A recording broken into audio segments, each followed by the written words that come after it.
une des quotidiens de ce mercredi, bien fourni à lire dans les journaux, le sacre du footballeur sénégalais Sadio Mané, meilleur joueur africain en 2019, la passation de charge à la direction générale des douanes, la pénurie de gaz butane dans les ménages ou encore l'affaire du recrutement frauduleux à la CNSS.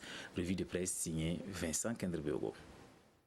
Procès du recrutement frauduleux à la CNSS, les copies des candidats commencent à parler, écrit le pays.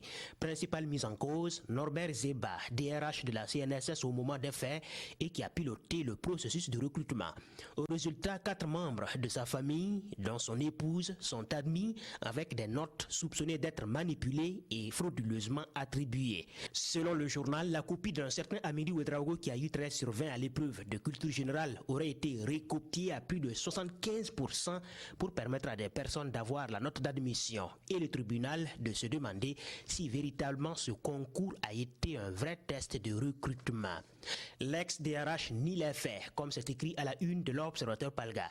Il n'était même pas au courant de la participation de son épouse au concours, selon ses dires, que nous rapporte l'Obs. Partie civile et défense sont renvoyés dos à dos et l'audience doit reprendre le 4 février prochain au tribunal de grande instance de Ouagadougou. Une nouvelle tête à la direction générale des douanes, Eli Kalkoumdo, pour poursuivre la mobilisation des recettes, titre Siroya à sa une. La passation de charge a eu lieu hier en présence du ministre de l'économie, des finances et du développement.